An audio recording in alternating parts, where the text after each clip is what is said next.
You're listening to the Outpost Podcast with Dr. Ray Mitch.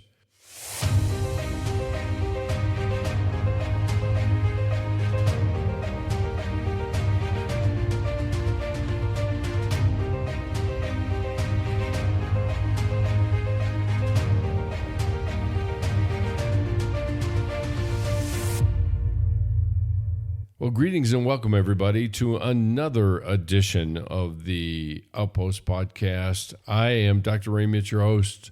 Thanks so much for joining me.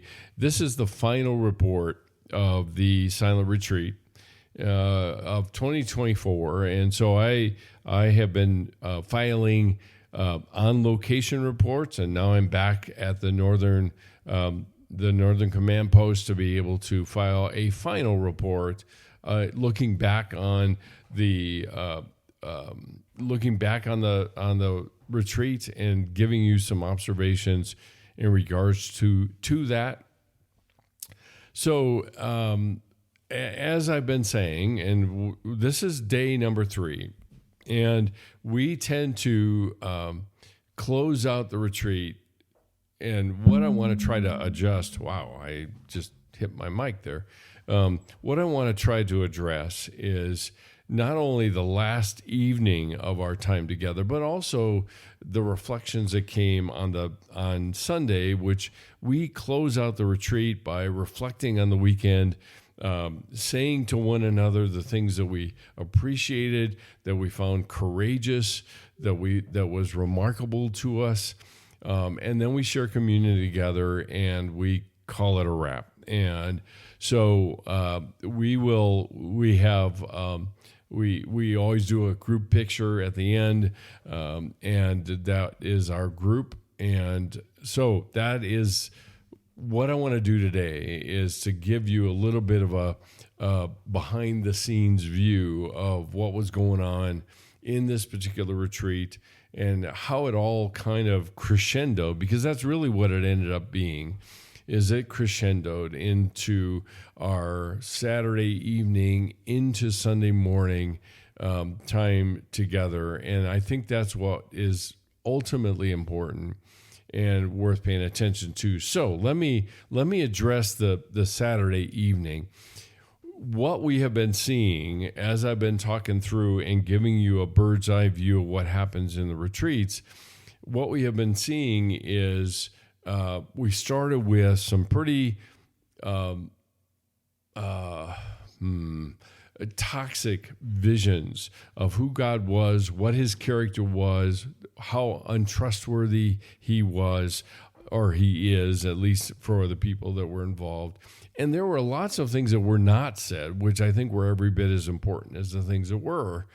And that's always the case in these retreats, is that people tend to not say them because they are absolutely sure that other people can't possibly relate to it, that other people would actually judge them if they heard what was going through their minds about God. And so that's usually the beginning. That is oftentimes the beginning. Now, concurrent with that was a detoxification period of time, if you will. And we honestly don't realize how saturated and marinated we are in noise and distraction and all the things that kind of take our focus away to other things, whatever they are. Certainly not spiritual things, oftentimes. Social media is a huge siren song, if you will, that draws us to it. And away from considering the landscape of our own hearts and what's going on in it and all the things that go with it. So that was Thursday night and getting accustomed to what this was going to look like. Friday night, things started changing. Not a lot was changing. There was a lot of reaction to it, anger and frustration and false conclusions about life and about themselves and about God and all of that. And again, this movement is a very, very typical one that I have seen in the kinds of things that we do. And so the silent retreat is set up in such a way that it actually has this community component to it, or a group component to it, where we debrief and we share stories of the day, and we talk about the conclusions that we might be making, or the things that we fear, or things like that. And that quite honestly makes what we do very, very unique. Usually most traditions has me talking about it with a spiritual director who is helping me to, kind of choose or pay attention to various aspects of my spiritual journey that I may not be paying attention to, or to do more of. That's also a role of a spiritual director. So to have this community aspect and talking through what is going through in our minds in an open forum is not only intimidating, but I think quite powerful in terms of walking into God's presence with one another and being able to talk about the things that we see and understand and we fear and we've been wounded by and we're angry about. All of those things are very much a part of what is the landscape of our particular way of doing retreats. And I think it's an important one. I think there is a place to meet individually, but I think there's every bit as important a part to sit and talk with one another and to share what life is like from our vantage point, rather than what we should think or how we should do things or what we should feel or any of those sorts of things. And so going into it, the second night was still a lot of tumult, if you will, but it was muted. It was muted. The people were still overly editing most of the things they had to say, and some people said nothing completely, and that also is not terribly uncommon. Because we're still not accustomed to trusting people. I don't really care what people have to say about, well, I trust people, certain people, but even those people, I don't really trust them, not with the things that we feel most threatened by or the most vulnerable about. And so because of that, then we don't try and entrust ourselves to anyone, really. And so that was very much a part of the evening 2 of the debrief groups that we have. Evening 3 is often a major unveiling in a lot of cases for people because their frustrations are now building up, and they don't know that they had those until things start not happening compared to somebody else in the group or some other people in the group. And so one of the things that I will often say is we don't know we have expectations until they go unmet. And in a lot of cases, we react with anger and frustration and a lot of shame, like dumping on myself to say, what's wrong with me? I can't be a good Christian. They're good Christians. They're doing it the right way. I'm not. And it's little wonder that God only looks the other way when I'm trying to come into his presence, rather than fully embracing me and delighting in my being there with him. And so day 3 or evening 3 is oftentimes a bubbling over, if you will, that people have. And that's exactly what we saw on Saturday night. Is we saw a bubbling over. We had people that were finally making the connections in their heads about what they were missing and the nature of who God was. And maybe, just maybe, he might be trustworthy. He might be loving. He might want us as friends, not slaves. He might want to know the inner workings of our hearts, even though he knows. But the issue isn't whether he knows or not. The issue is whether or not we are willing to articulate what those actual things are. And they don't become real until we speak it out loud with people that there is some measure of risk with. The other thing that I will add to that is that love can't exist without freedom, and love will never exist without risk. That's always part of the landscape of loving and being loved. And that's what oftentimes is embraced and found out about in terms of this silent retreat. And it makes it palpable because it creates this window of opportunity for people to kind of open their hearts for a brief moment, experience something, and say, oh, I never knew that it felt like this. I never knew that it was like this. Now, forget about the fact that we don't take the risk, or we don't try, or we don't have anybody kind of leaning on us to do it. But we had two significant things occur on Saturday night that I think are very connected to one another, but look very different. One person who had already made all the conclusions about their self, and it's not a they, okay, but I'm trying to protect their identity and who they are. But they have already made all the conclusions about themselves in other people's minds. And yet it is a vial of poison that they drink from, because it's their thoughts about themselves that are now attributed to other people. And that's what this is all about. And essentially, the more it's articulated, the more it is said out loud, the more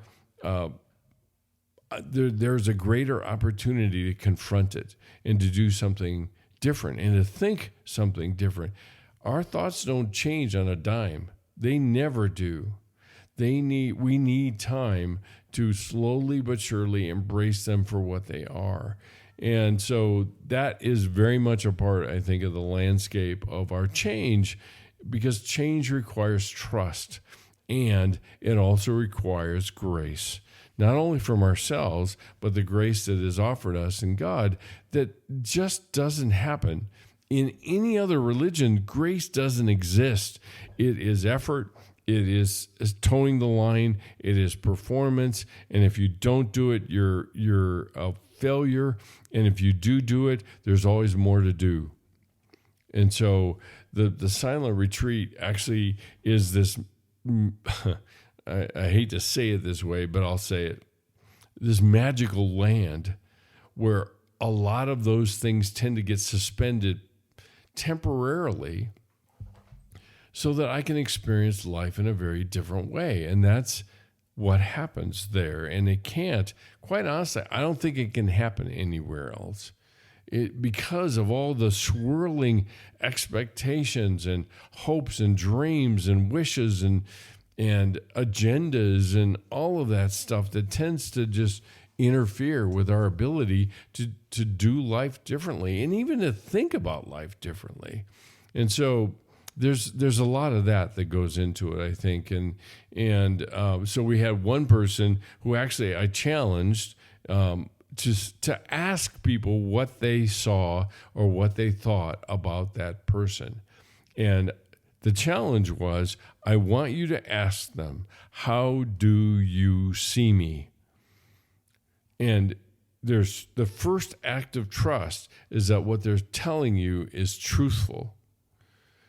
Our tendency is that when people tell us things, we think they're being kind and nice and lying. Now, we won't say that to them, but because of their niceness and because of their kindness, they're saying the kindly lie rather than telling us the truth, because, of course, we know what the truth is. We know what the truth is about us. And if they don't say things that are agreeable with that lie, then they're lying to us, not us. And we have tremendous kind of choice to make when we ask people straight up what they think. And when they say, I see someone of courage, I see someone of depth, someone that's worth getting to know. I am ever so grateful that you took the opportunity to let us know you. Those are all messages that go against the lies that are percolating in people's minds oftentimes, and certainly in this person's mind. And they had a challenge. They had an ultimate challenge to decide who might be telling them the truth, and what did the other people have? What vested interest did they have in telling something other than the truth to them? They didn't. They didn't even know them that well. So there's a very important challenge, I think, that exists within that I think we have to pay attention to. And again, like I said, a silent retreat tends to open this window for opportunity to have that. Now, the other instance, if you will, in the group was when somebody said just a little bit about what was going on and then just burst with all the tears. And it was like the dam was breaking of all of this emotion and things that the person was feeling, and to such a degree that they could not speak. Now, what made this particularly palpable to me or important to me, maybe better yet, the word would be poignant, is it seemed as if, to me, in watching the group behave, and I've seen a lot of groups respond to things just like this, but it seemed to me that the group understood that it was holy ground. It was sacred ground, that someone was opening this kind of tabernacle of their heart to other people. And if we were going to proceed, we needed to proceed with a great deal of care and caution. And what was remarkable is, to a person, the group was quiet. They simply entered into that with the person rather than adding words or platitudes or maybe you should consider this, or God isn't that way, or things like that are all well-meaning, but they're misplaced.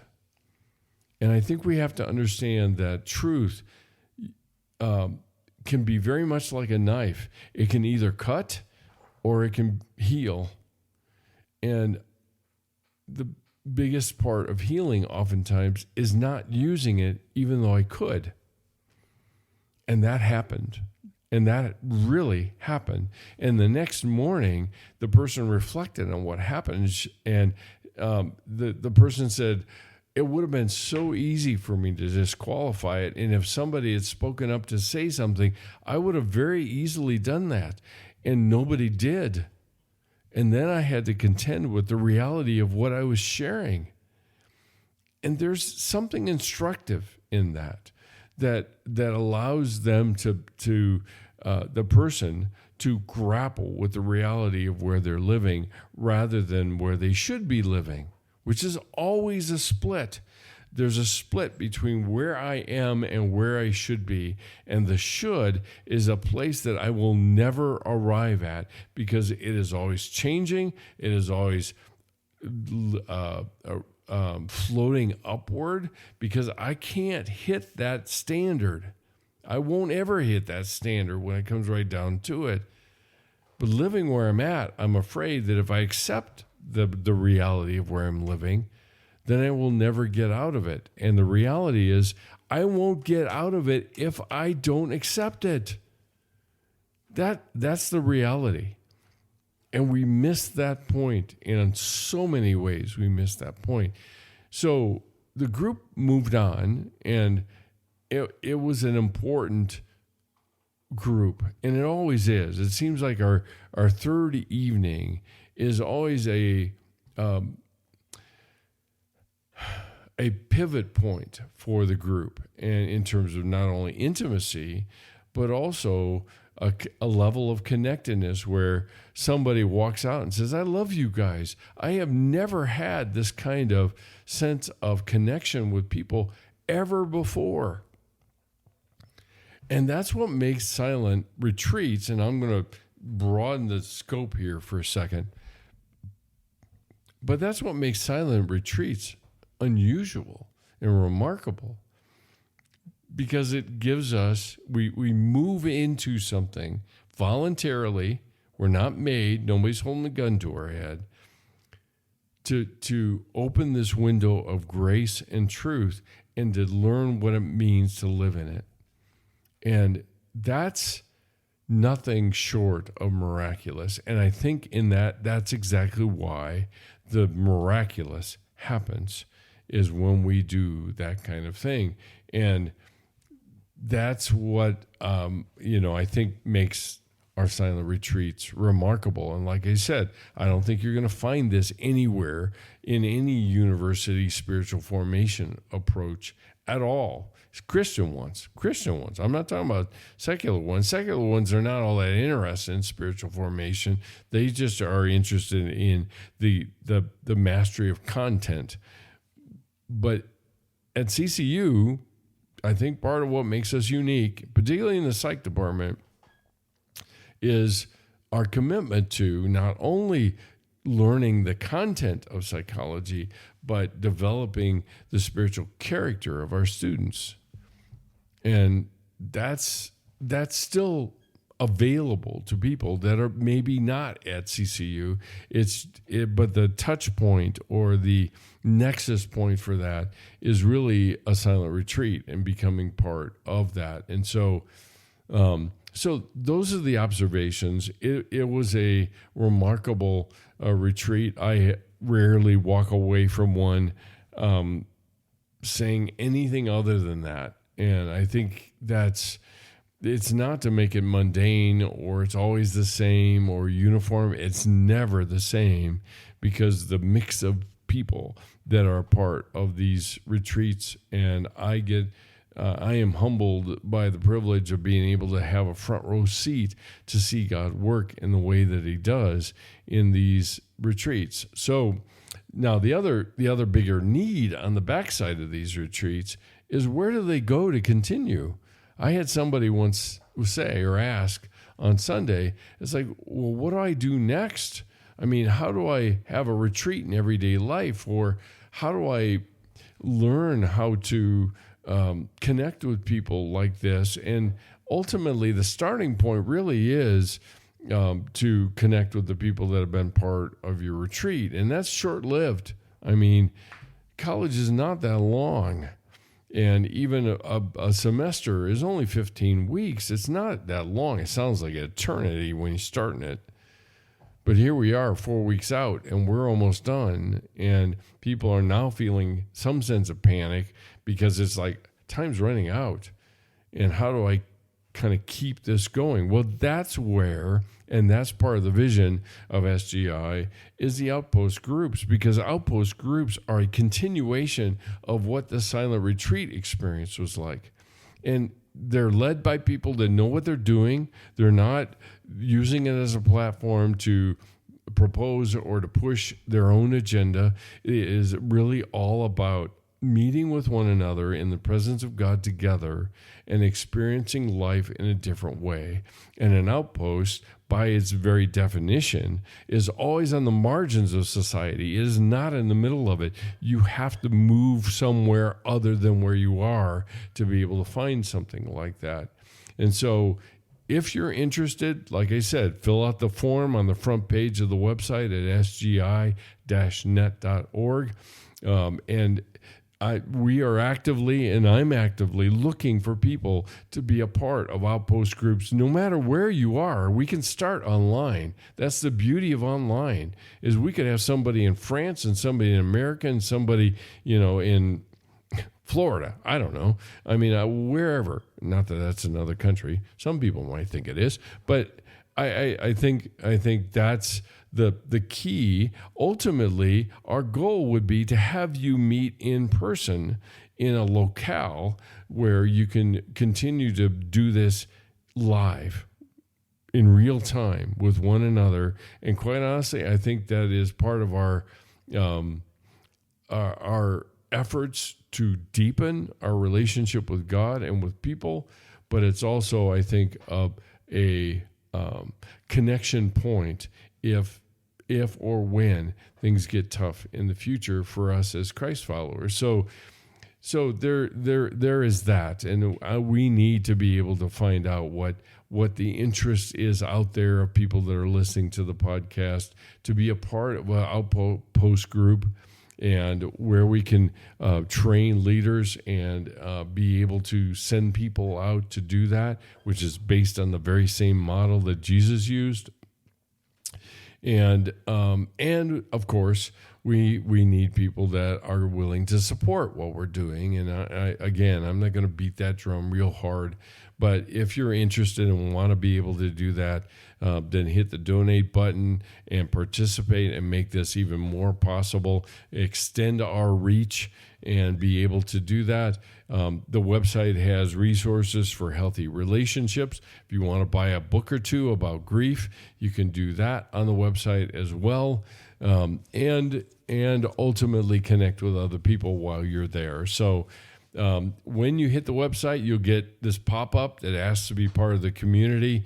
We send out roughly a newsletter once a month that lets you know what's coming up and the events that are coming up and how you can participate if you're interested. My hope would be that we can do some live events over the summertime when I have a little bit more time, and I'll be grounded because I'm getting a new knee, and so I'll be able to facilitate that. But I would love to be able to see people get together that way as well, to share some of the things that they've learned and the things that they want to learn more of. And there are other things developing in the background that you don't see on SGI that will facilitate this growth and this conversation, if you will, in terms of deepening our relationship with Jesus, and also deepening our relationship with one another. So I think that's pretty much it. If you want to, and I say this every time, if you want to send a physical check, you're more than welcome to do that. You can just simply send it to the SGI at P.O. Box 322 East Lake, Colorado 80614, and we would be ever so grateful to do that. And because we've got a freestanding retreat coming up in the middle of May here, coming up real soon. So that makes those possible, and makes it possible for us to share it with people that maybe can't afford the whole price, and it offsets the price a little bit so they can come and be a part of it. So I think that's it for today.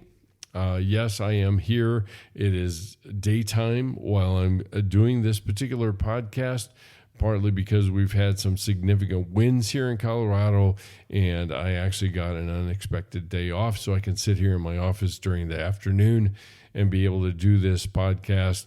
But keep your eyes peeled for a promotion, whether that's on Facebook or Instagram or LinkedIn. Those are the three major places. Or you can always hit the website and go to resources, and under free resources you'll see Outpost Media and the podcast video reel, and also any of the other audios that you might want to listen to. The other thing I'll mention, and I didn't mention it, is that I just started up another podcast, as if I'm not busy enough, but on the collective wisdom of life, living, and sorrow, and it's called Unscripted, and it is slowly but surely populating the platforms that I spoke of in Amazon Music, Google Music, iTunes, and certainly in LinkedIn as well. So, and that's unscripted, as the name implies. I take time out to just talk about the journey through grief, which I am going through, and I wrote about in the book, The Seasons of Our Grief, and I am simply walking my way through and talking about it and making observations to help people that are also walking this journey with me that I just started not all that long ago. So that's there. If you're interested, hit it, listen to it, provide a review that increases our visibility for people that might be interested. And that's true for the books as well. My new book, The Seasons of Our Grief. If you like what you read and you appreciate it, write a review, please, on Amazon. That, again, makes it more available to more people that don't know anything about it at all. So, okay, I won't belabor my point, and I will not overstay my welcome. Thanks so much for joining me. I will catch you next time here on the Outpost podcast or in the Outpost. And until then, love ya. Later. Bye.